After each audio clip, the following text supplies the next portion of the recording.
So what's that old saying they always say? If you fail to plan, you plan to fail, right? So meaning to tell us that you got to have a plan if you got any hope of succeeding. Like you need to kind of have something mapped out.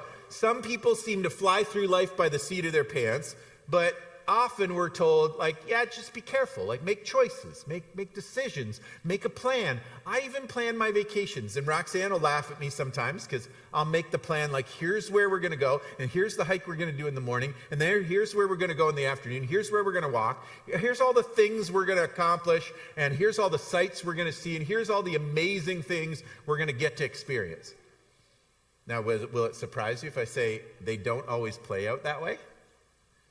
They often do, but sometimes the plan doesn't go the way that you hope it will. And that's not just with vacations, right? We plan for our careers, and we plan for other things in our lives. We plan trips, we plan visits, we plan weekends, we plan all kinds of stuff. We plan, who we're going to chase, guys, right? And women don't need to seem to have much of a plan there. They just decide who they'll let catch them, right?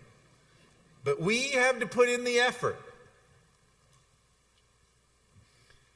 And so we like to plan. We like to have a plan. It's good when a plan goes according to plan.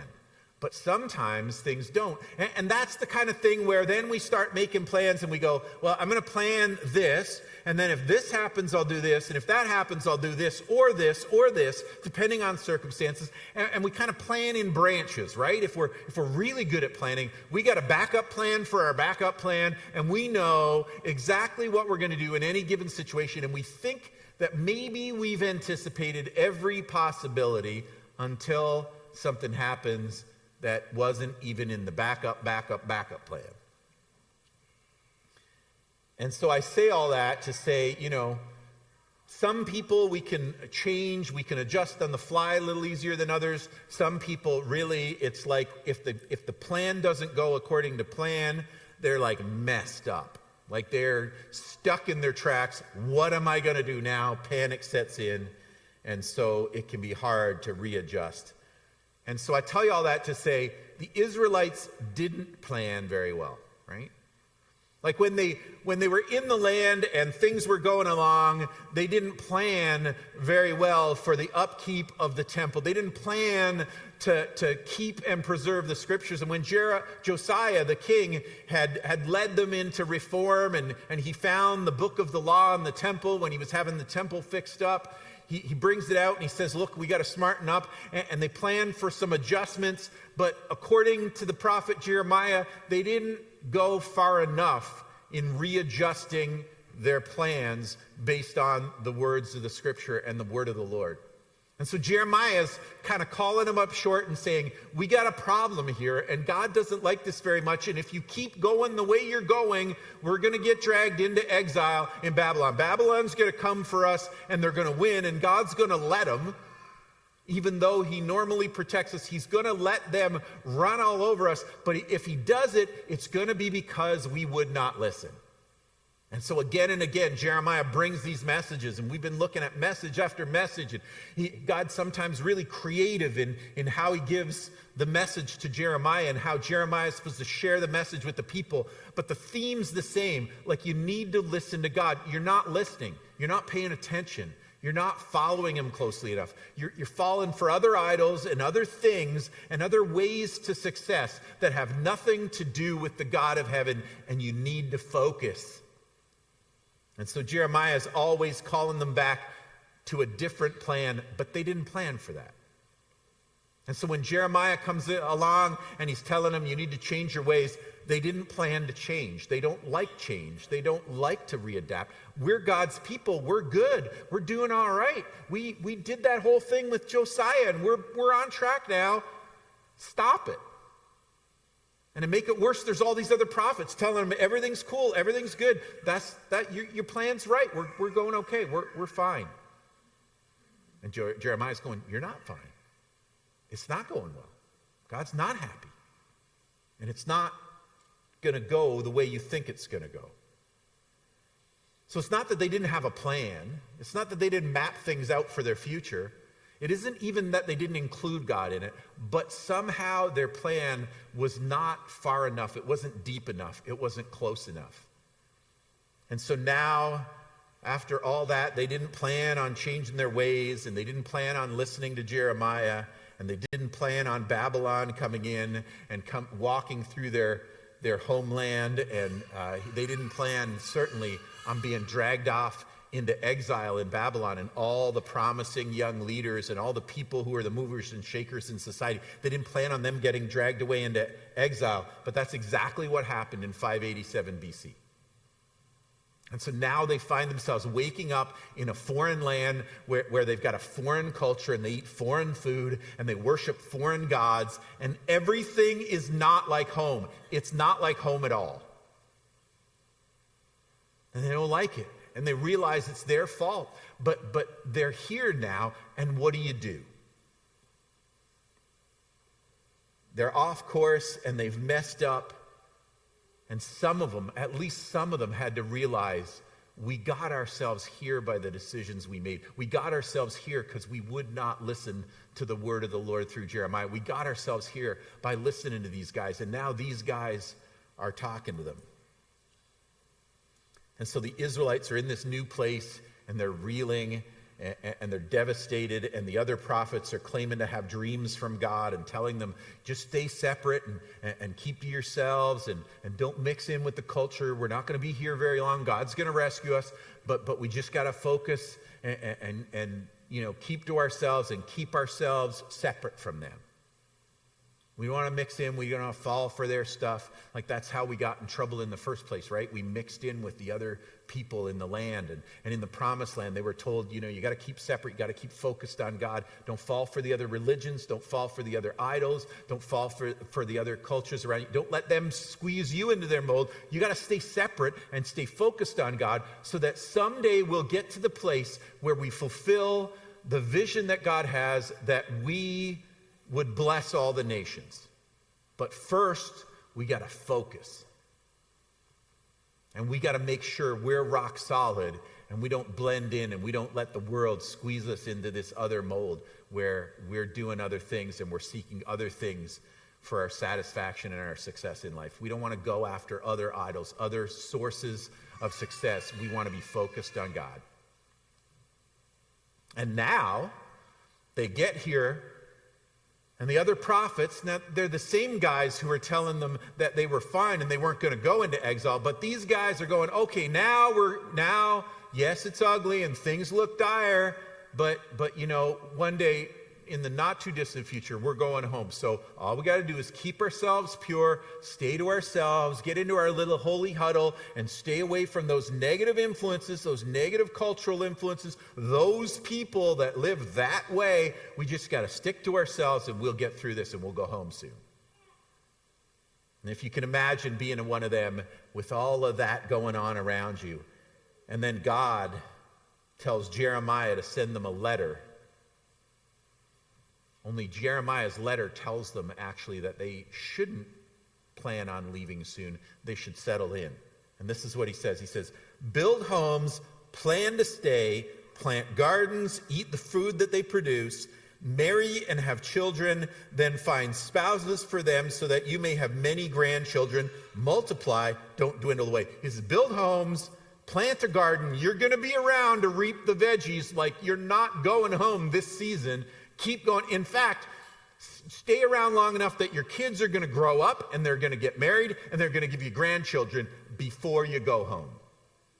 Multiply, don't dwindle away, and work for the peace and prosperity of the city where I sent you into exile. Pray to the Lord for it, for its welfare will determine your welfare. If things go well for you, they'll go well for them. If they don't go well for them, they're not going to go well for you. Your future is dependent on their future. And so you should be praying for it to go well for them, because if it doesn't go well for them, you're not going to have a good time either. Your destiny is tied to their destiny right now. So settle in, settle down, build yourself a house. You got time for that. Plant yourself some gardens. You'll have time for that. Stick around and eat the produce, and stick around generationally so that your kids grow up and your kids start to have kids, you're going to be a while. But when they come into the promised land, they've been told to stay separate, right? They've been told not to chase those other things and not to blend in with everybody else and not to let the culture around them squeeze them into its mold. They'd been warned that that would be a problem if they did that. And so they're supposed to be the people of God. They're supposed to be separate in some way. So why is there such a different message here? Why does God tell them in the midst of this foreign land with foreign food and foreign culture and foreign gods, does he say, you should blend in, you should settle down here, you should tie your fate to their fate, you should be praying for them to be blessed?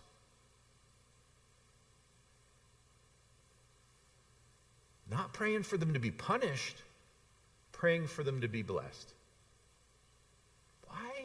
Why would God give such a different message? Why tell them to settle in and marry and have kids and grandkids and engage and plant gardens and eat the food from Babylon? Why does he do that? Well, Jeremiah goes on to say from the Lord, this is what the Lord of heaven's armies, the God of Israel, says. Don't let your prophets and fortune tellers who are with you in the land of Babylon trick you. Don't listen to their dreams because they're telling you lies in my name. I have not sent them. Those guys don't speak for me.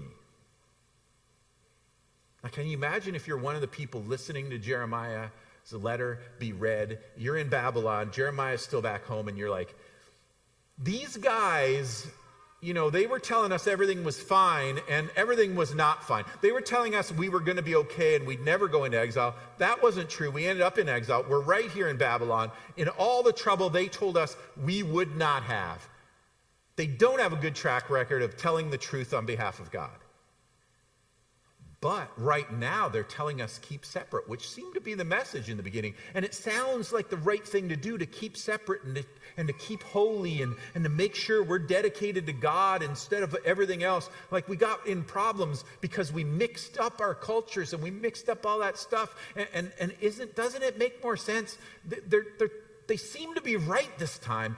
And then all of a sudden, we get this letter from Jeremiah. And Jeremiah is the guy who was speaking for God. Jeremiah is the guy who was on God's side. Jeremiah is the guy who got it right and told us we'd get where we are right now. He told us this was going to happen and why it was going to happen and that we would find ourselves in the place that we're standing right now.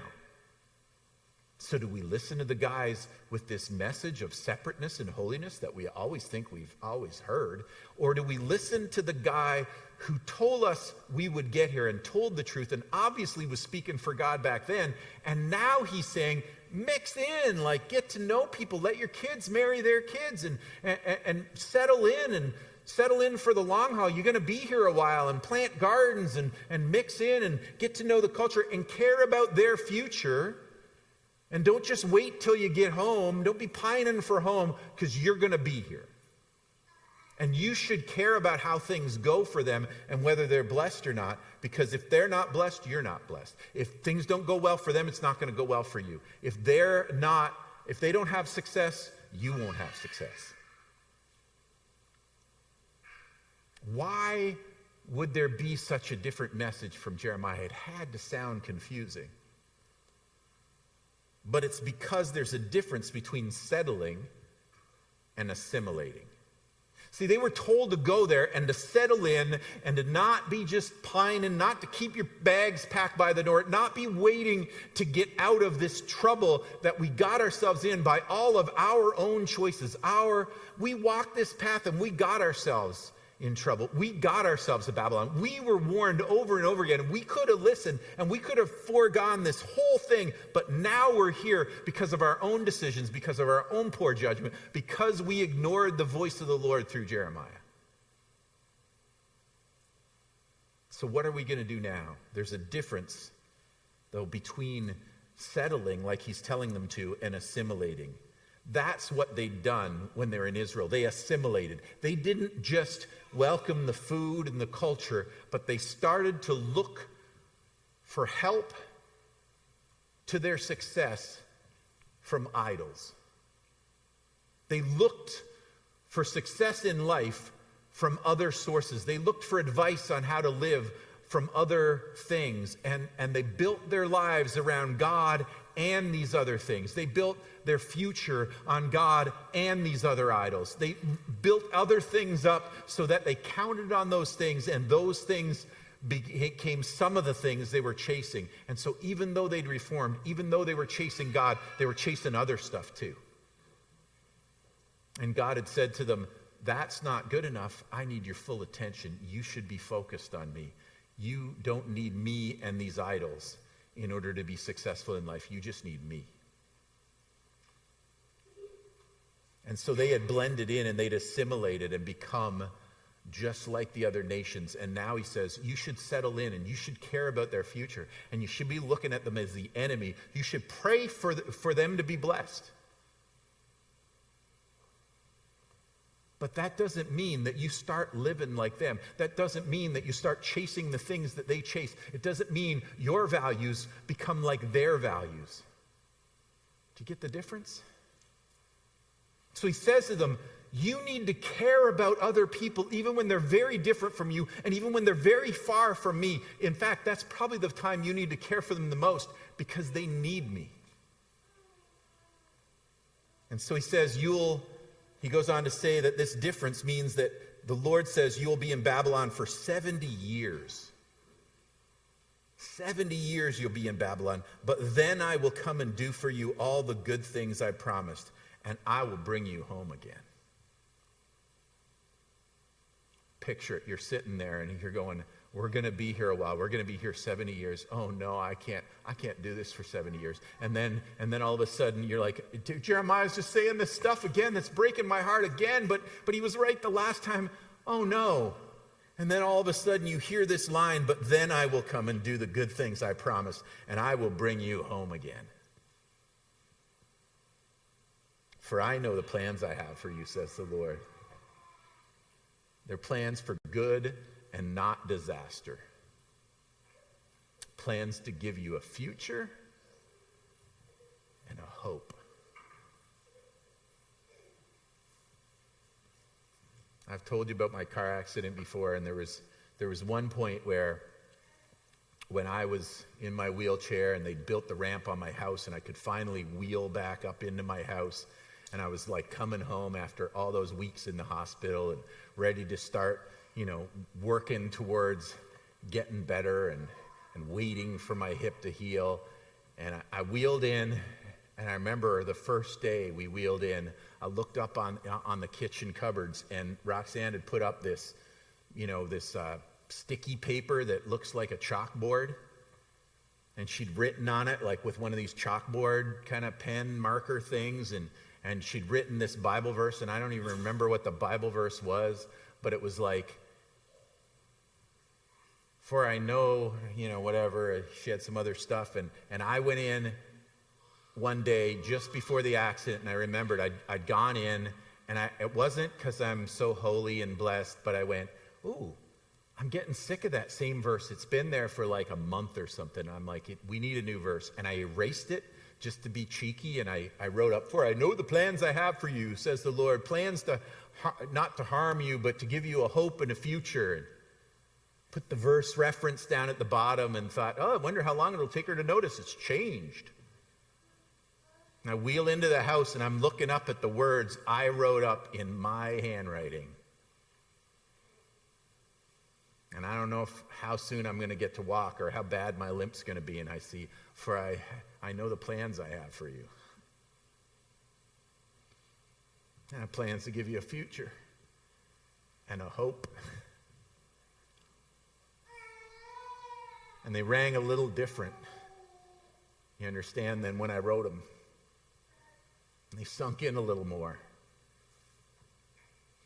And here are these people, they're in a foreign land, and they're among a foreign culture, and they're eating food they don't like, and they're hanging out with people they don't want to be near, and they're everything around them feels weird. And they don't want to be there. They want to go home, and they can't because they won't let them. And all they can hope for is that they'll go home, and there's all these prophets telling them, it's good, we're going to go home soon, don't worry about it, don't even unpack your bag, man. And Jeremiah sends him a letter and says, you should build a house. You should plant a garden. You're going to get hungry soon, and you're going to have time to wait till the harvest and beyond the harvest, and then your kids are going to get hungry, and then your grandkids are going to get hungry, and you're still going to be here 70 years from now.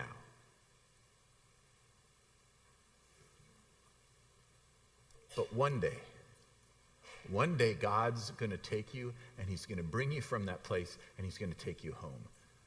Now, his message that you will go home one day is not just saying, just be patient. The same thing will happen that those guys are saying, just a different timeline. It's not like that. Jeremiah is more than just saying, just wait a little bit.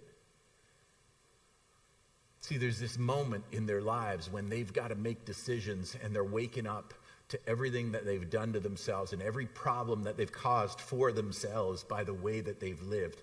And they know that they got themselves in trouble all by themselves. So there's this question of whether they can find their way home, whether they can get back to the place that they were, whether they can get back what they lost when they were dragged away. But it's more than that. It's, can they learn in this uncomfortable time? Can they learn with the forces that are around them that tell them that they should just give in and give up, and trying to squeeze them into their mold and make them loyal to Babylon instead of loyal to Israel, loyal to their gods instead of loyal to our God. And God says, you're going to be there in the middle of it, and you need to care about them. You're not supposed to see them as the enemy. You're in fact supposed to pray for them to be blessed in order for you to be blessed. You're going to be here a while, because it's going to take a while to do what I want to do in you. And they're wondering, can we ever be made right? Can we ever find our way without getting home? Can we learn from these uncomfortable times rather than expect God to deliver us from them?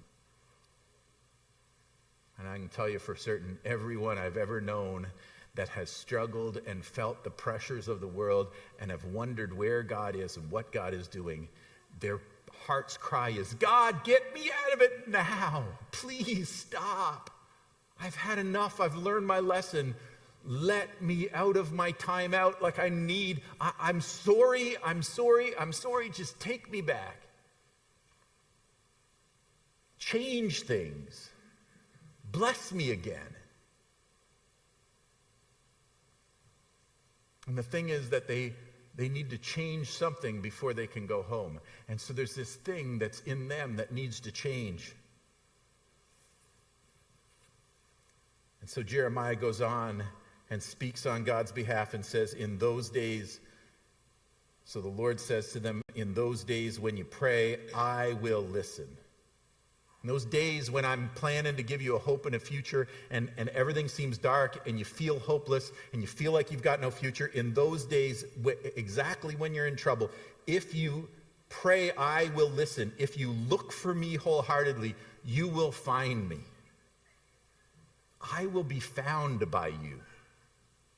I'm not trying to hide from you. I'm not holding back from you. I've not abandoned you. I've not said, fine, go your way. Forget about it. I'm done with you people.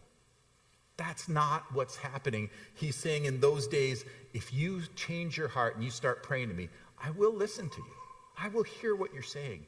If you seek me wholeheartedly, you will find me. I want to be found. I want you to come to me. I want you to seek me with your whole heart. I want you to come to terms with what I've been trying to tell you all along. I want to put your life on a beautiful path, but I can't do it with your heart where it is, because home isn't about getting back to the promised land. Home isn't about getting back to the home and the food and the culture and even the worship experience that you're used to.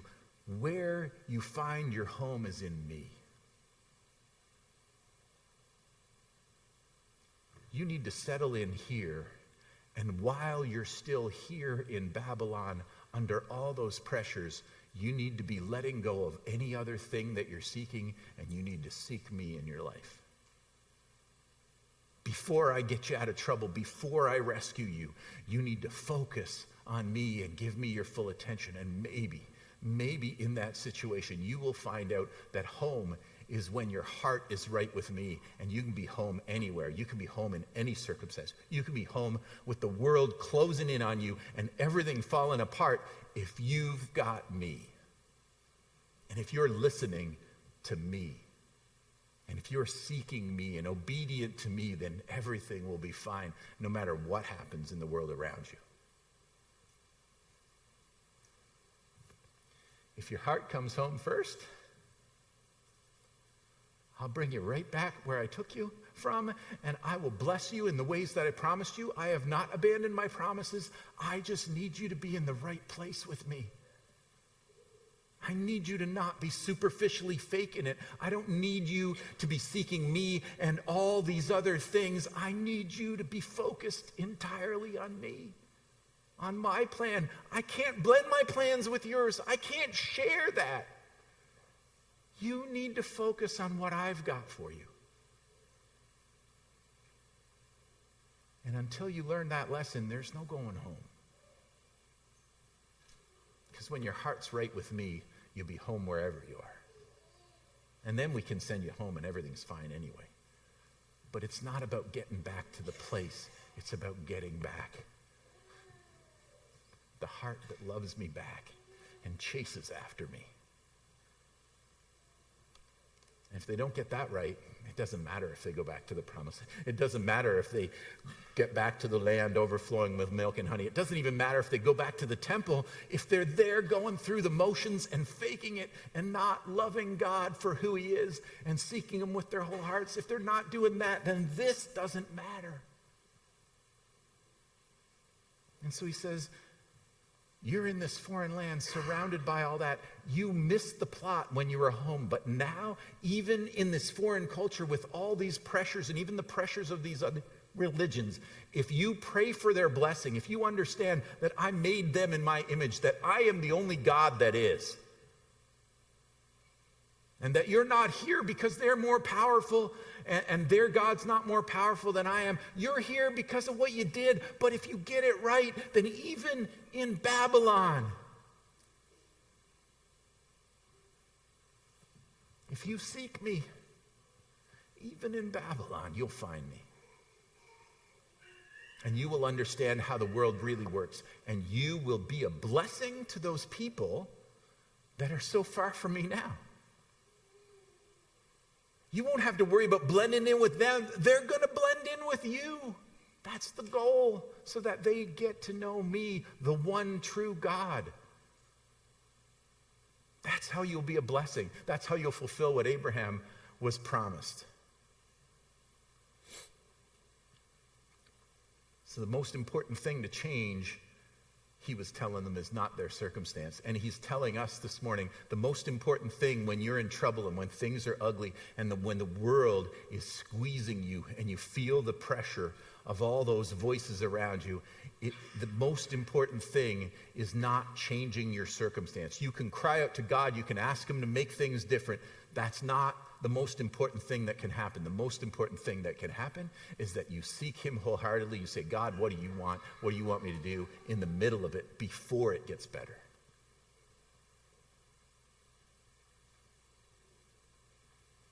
Don't bring me home to the promised land. Bring my heart home to you. And I'll be fine right here in Babylon. I'll be fine with my kids and my grandkids, and I won't worry about anything if my heart's right with you. That was the lesson. That was what Jeremiah was getting at. That's what God wanted them to know, and he wanted them to do. And if you don't get your heart right with God, it doesn't matter if you go through the rituals of Christianity. If you don't make Jesus number one, it won't work. But if you do, he will bless you, and you will find the truest place of home in your life so that everything is right with the world, even when everything's wrong with the world. You follow me? Because our God does that. Because he's not one of the other gods. He's not just one among, a bunch. He's the God. And he's what we need. And he's all that we need. And he won't play second fiddle. He won't even play number one if we got other people on the playlist. You understand? So we let go of our plans. And we say, I wanted this and this, but God, I just want what you want. I want to hear your voice, and I want to follow you wholeheartedly, and I want to do what I'm supposed to do, and I don't care where I am. I just care who I'm with. And if I'm not with you, it doesn't matter if I get home or not. But if I am with you, it doesn't matter if I never get home. Because home will go with me wherever I go, because you're my home. And if we can get to that place, our whole lives will be better. That's what Jeremiah is trying to tell him. That's what God is trying to tell him through Jeremiah. And I believe that's what he's trying to tell us this morning, that if we aren't completely sold, if we don't seek him wholeheartedly, then it won't work. And we'll never have the life we were planned to have, and we'll never really feel at home in our own skin. Because that's where we were born to be. And he doesn't share that spot in our heart with anyone. Because he is the one true God.